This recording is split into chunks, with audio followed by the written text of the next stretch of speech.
একজন মুসলমান আহলে সুন্নাত ওয়াল জামাত কিভাবে হয়? হাদিস শরীফে উল্লেখ আছে, রাসূল করিম সাল্লাল্লাহু আলাইহি ওয়াসাল্লাম বলেন, আমার উম্মতেরা অর্থাৎ মুসলমানেরা ৭৩ দলে বিভক্ত হয়। ৭২ দল মুসলমান হবে জাহান্নামী আর এক দল মুসলমান হবে জান্নাতি। সাহাবায়ে কেরাম জিজ্ঞাসা করলেন, একদল জান্নাতি মুসলমানের দলের পরিচয় কি?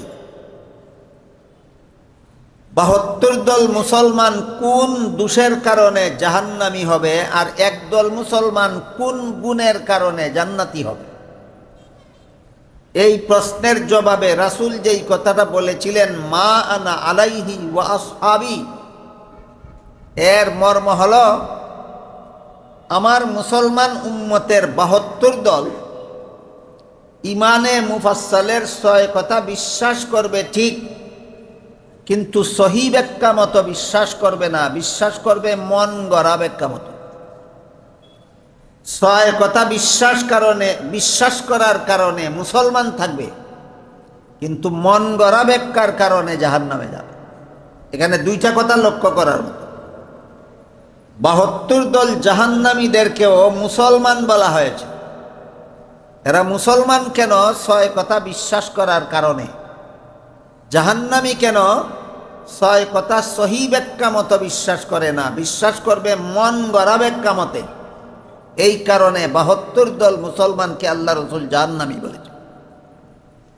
আর একদল মুসলমানকে রাসূল জান্নাতি বলেছেন। এর কারণ হলো এরা ইমানে মুফাসসালের ৬ কথা মন গড়া ব্যাখ্যা মতো বিশ্বাস করবে না, সহি ব্যাখ্যা মতো বিশ্বাস করবে। এই সহি ব্যাখ্যা গ্রহণ করার কারণে এদেরকে আল্লাহ রাসূল জান্নাতি বলেছেন। এখন প্রশ্ন জাগে যে ইমানে মুফাসসালের ৬ কথার সহি ব্যাখ্যা পাওয়া যায় কোথায়? প্রথম কথা হইল, ইমানে মুফাসসালের ৬ কথা পাওয়া যায় কোথায়? দ্বিতীয় কথা হলো, ৬ কথার সহি ব্যাখ্যা পাওয়া যায় কোথায়? ইমানে মুফাসসালের ৬টি কথা পাওয়া যায় সরাসরি কুরআনে আর হাদিসে। এটাও আপনাদের মনে রাখার কথা। ইমানে মুফাসসালের যে ৬ কথা বিশ্বাস করার কারণে আমরা মুমিন মুসলমান, এই ৬ কথা পাওয়া যায় কুরআনে আর হাদিসে। আর এই ৬ কথার সহি ব্যাখ্যা পাওয়া যায় নবীর সুন্নতে আর সাহাবায়ে কেরামের জমাতে। এবার বলুন, ৬ কথার সহি ব্যাখ্যা পাওয়া যায় কোথায় কোথায়? নবীর সুন্নতে আর সাহাবায়ে কেরামের জমাতে। এই জন্য যে সমস্ত মুসলমানেরা ইমানে মুফাসসালের ৬ কথার ব্যাখ্যা নবীর সুন্নত থেকে গ্রহণ করে, সাহাবায়ে কেরামের জমাত থেকে গ্রহণ করে, তাদের নাম হয় আহলে সুন্নত ওয়াল জামাত।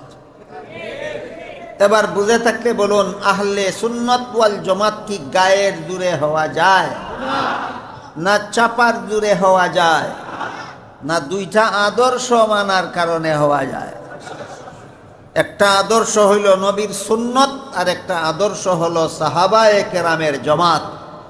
এই দুই আদর্শ মতে যারা ইমানে মুফাসসালের ৬ কথার ব্যাখ্যা গ্রহণ করবে, তারা হলো সত্যিকারের আহলে সুন্নত ওয়াল জামাত। কাজেই যারা নবীর সুন্নতকে আদর্শ রূপে গ্রহণ করতে রাজি নয়, যারা সাহাবায়ে কেরামের জমাতকে আদর্শ রূপে গ্রহণ করতে রাজি নয়, তারা নিজেদেরকে নিজেরা ১০০০ বার আহলে সুন্নত ওয়াল জামাত দাবি করলেও সেটা মিথ্যা দাবি প্রমাণিত হবে। কাজে আমরা যখন পবিত্র কোরআনের সহি তফসির বিশুদ্ধ ব্যাখ্যা প্রসঙ্গে আহলে সুন্নত ওয়াল জামাত নামটা ব্যবহার করব, তখন আমরা মিথ্যা দাবিদার আহলে সুন্নত ওয়াল জামাত না বুঝে আমরা সত্যিকারের আহলে সুন্নত ওয়াল জামাত ধরে নিব। আহলে সুন্নত ওয়াল জামাতের আকীদা মতে সমস্ত নবী রাসূলগণ আজীবন বেগুনাহ। এটা কি মিথ্যা দাবিদার আহলে সুন্নত ওয়াল জামাতের আকীদা না সঠিক আহলে সুন্নত ওয়াল জামাতের আকীদা?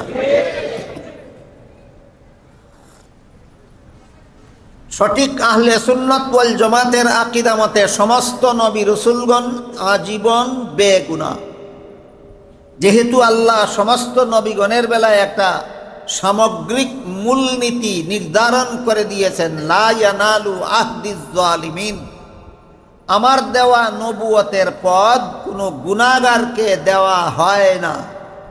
কাজেই আমি শুধু বেগুনাহকেই নবী বানাই, গুনাহগারকে নবী বানাই না। আমি যাদেরকে নবী বানাই তারা কখনো গুনাহ করেন না। এতক্ষণের কথা বুঝে থাকলে একটু দয়া করে বলুন, কোন কোন নবী গুনাহগার? কোন নবী গুনাহগার নন। এটা ইসলামের বিশুদ্ধ আকীদা, এটা আহলে সুন্নাত ওয়াল জামাতের আকীদা। কাজেই কুরআন হাদিসের বিবরণের কোনো বিচ্ছিন্ন ঘটনায় যদি কোনো নবীর নামে গুনাহ শব্দ ব্যবহৃত হয়, তাহলে মূল নীতি ঠিক রেখে সেই শব্দের ব্যাখ্যা করতে হবে, যে আহলে সুন্নাত ওয়াল জামাতের আদর্শ। আপনি এমন ব্যাখ্যা করতে পারবেন না যে ব্যাখ্যার দ্বারা আল্লাহর সামগ্রিক মূলনীতি ভঙ্গ হয়ে যায়। এমনভাবেই ব্যাখ্যা করতে হবে যে ব্যাখ্যা করলে আল্লাহর সামগ্রিক মূলনীতি বজায় থাকে। সামগ্রিক মূলনীতিটা কি? সকল নবী বেগুনাহ, সকল নবী বেগুনাহ। এজন্য হযরত আদম আলাইহিস সালাম আল্লাহর নিষেধ লঙ্ঘন করে জান্নাতে নিষিদ্ধ গাছের ফল খেয়েছিলেন। এটা একটা বিচ্ছিন্ন ঘটনা। আপনি যদি মন গড়াভাবে ব্যাখ্যা করেন তাহলে বলতে পারেন আদম আল্লাহর নিষেধ লঙ্ঘন করার কারণে গুনাহগার হয়ে গেছেন। যে আপনার মন গড়া ব্যাখ্যা। কেন? আপনার এই ব্যাখ্যা আল্লাহর নির্ধারিত মূলনীতি লঙ্ঘন করে দেয়। আপনি এমন একটা ব্যাখ্যা করতে হবে যে ব্যাখ্যার দ্বারা আল্লাহর মূলনীতিটা ঠিক থাকে। এই জন্য মুফাসসিরিন কেরাম তাফসীরের কিতাবে আল্লাহর মূলনীতি বজায় রেখে বিভিন্ন ব্যাখ্যা পেশ করেছেন। এর মধ্যে একটা ব্যাখ্যা হইল, মানুষের কোনো কাজের দ্বারা গুনাহ হয় অথবা কোনো কাজের দ্বারা সওয়াব হয় জান্নাতি জীবনে নয়, দুনিয়ার জীবনে। কোন জীবনে কোনো কাজের দ্বারা গুনাহ অথবা সওয়াব হয়? দুনিয়ার জীবনে। জান্নাতি জীবনের কোনো কাজের সওয়াব নাই, গুনাহ নাই।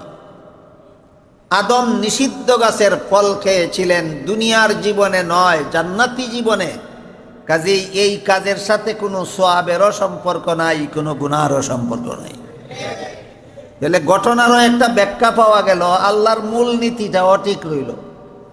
আপনি যদি এভাবে ব্যাখ্যা করেন, যেহেতু আদম নিষিদ্ধ গাছের ফল খেয়ে আল্লাহর নিষেধ লঙ্ঘন করেছেন, কাজেই তিনি গুনাহগার হয়ে গেছেন, আপনার এমন ব্যাখ্যা আল্লাহর মূলনীতি বাতিল করে দেয়। এমন ব্যাখ্যা বাতিল।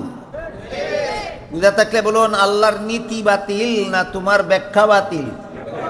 ব্যাখ্যা বাতিল।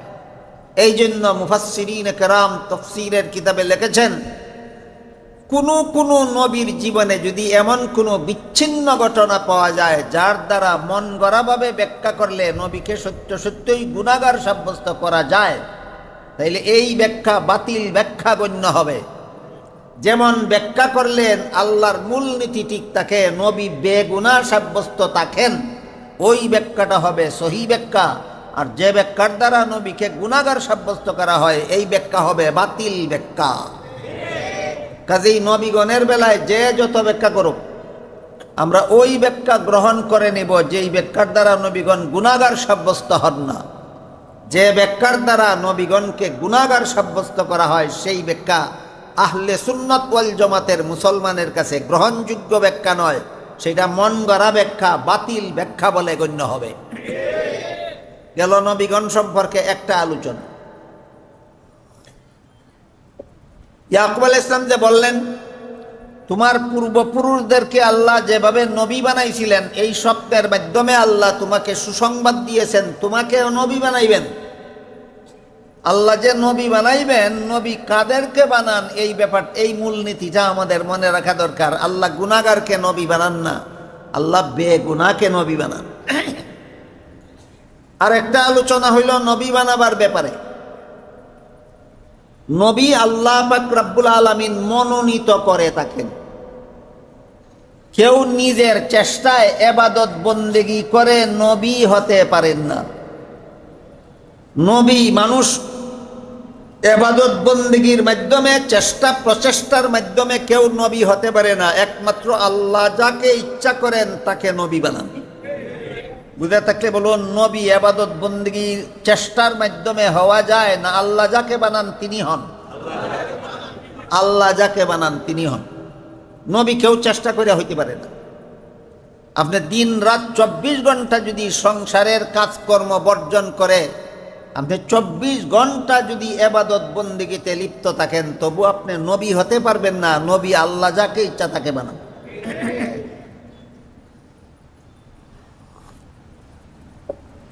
তাহলে নবুয়তের পদ উপার্জিত না আল্লাহ প্রদত্ত? নবুয়তের পদ উপার্জিত নয়, নবুয়তের পদ আল্লাহ প্রদত্ত। নবী চেষ্টা করে হওয়া যায় না, নবী আল্লাহ মনোনীত করে। নবুয়তের পদ আল্লাহ প্রদত্ত, উপার্জিত নয়। এটা হইল আরেকটা দ্বিতীয় কথা নবুয়তের ব্যাপারে। আল্লাহ যে নবী বানাবেন কেউ চেষ্টা করে নবী হইতে পারে না। নবী আল্লাহ যাকে বানান তিনি নবী হন। আমি তো আশা করি এতক্ষণের কথা বুঝে থাকলে আপনারা বলতে পারবেন আল্লাহ কাকে নবী বানান। হ্যাঁ, যিনি বেগুনাহ তাকে আল্লাহ নবী বানান। আর আল্লাহ যাকে নবী বানান তিনি আজীবন বেগুনাহ থাকেন। নবুয়তের পদ উপার্জিত নয়, নবুয়ত আল্লাহ প্রদত্ত। এর সাথে আর একটা আনুষঙ্গিক কথা আছে। একটা হলো নবুয়তের পদ আর একটা হলো বেলায়েতের পদ। একটা হইল নবী হওয়া আর একটা হলো ওলি হওয়া। নবী নিজের চেষ্টায় হওয়া যায় না, আল্লাহ যাকে চান তাকে নবী বানান। কিন্তু আল্লাহর ওলি চেষ্টা করে ওলি হওয়া যায়। দুই কথায় পার্থক্য হইল কিনা? চেষ্টা করে নবী হওয়া যায় না, আল্লাহ যাকে নবী বানান তিনিই শুধু নবী হতে পারে। আর ওলি চেষ্টা করলে হওয়া যায়। ওলি কিভাবে? ওলিও আল্লাহ যাকে চান বানান না চেষ্টার মাধ্যমে? চেষ্টার মাধ্যমে।